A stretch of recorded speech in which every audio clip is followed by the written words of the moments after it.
In the movie Project X, 21 Jump Street, and Superbad, we are shown just how awesome being a teenager is. What with all the parties and the drinking that goes on, how could you not have a good time? Movies like that make me worry about my little brother growing up in a world where he may feel pressured to be cool and drink alongside his friends. Living in a town where not much goes on and all you can do with your friends is hang out at one another's house, I was exposed numerous times to the idea of drinking. I was told that it is not a big deal and just to have a good time, but in my life I have never seen drinking lead to a good time. Unfortunately for my brother, I feel that he was too young to remember how bad things got in our family when alcohol was involved.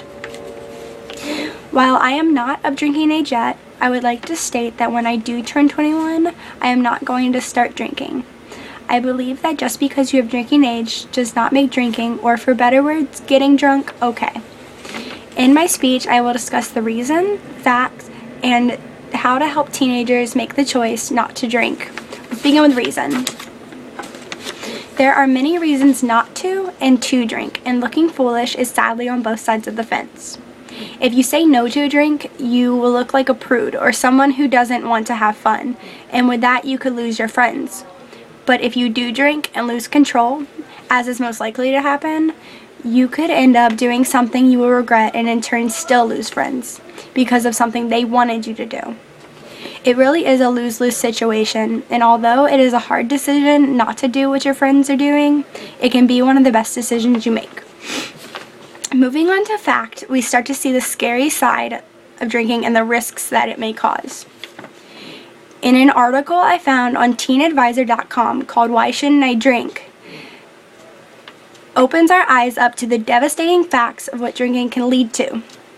In this article, it states long-term alcohol use can have extremely serious health consequences, such as liver, pancreas, heart, and brain damage. While that can take years to happen, the more instant and life-changing is what happens when you drink and drive. The organization NHTSA, National Highway Traffic Safety Administration, found that in 2008, 11,773 people were killed in alcohol-impaired driving crashes. These fatal crashes made up 32% of the death-related automobile crashes reported in the United States. When you drink and drive, you're not only affecting yourself but also those around you. And when you choose to drink and drive, you could lose your life or even kill an innocent person because of your choices. Even with that in mind, teenagers will find a way to do what they want, but the thought process starts at home, and this is where family and parents can help. According to an underage drinking statistic on Too Smart to Start, by age 18, more than 70% of teens have had at least one drink. That is an astonishing amount of people under the legal age who have come in contact with alcohol. And what's worse is they have been given access to alcohol by somebody much older. But where is the alcohol coming from?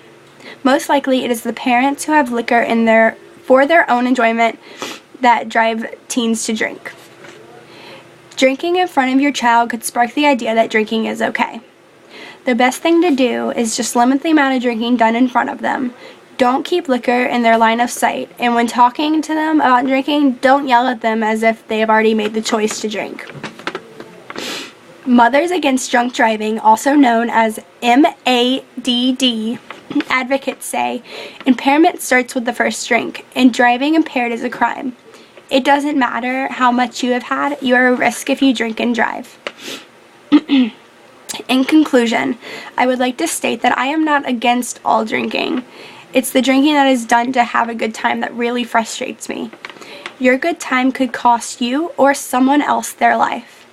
I hope that there are more people who believe in what I do and make mature choices about the things that they do. You can still have fun and still have friends if you don't drink, and if you lose your friends because they say no, then maybe they weren't your friends to begin with.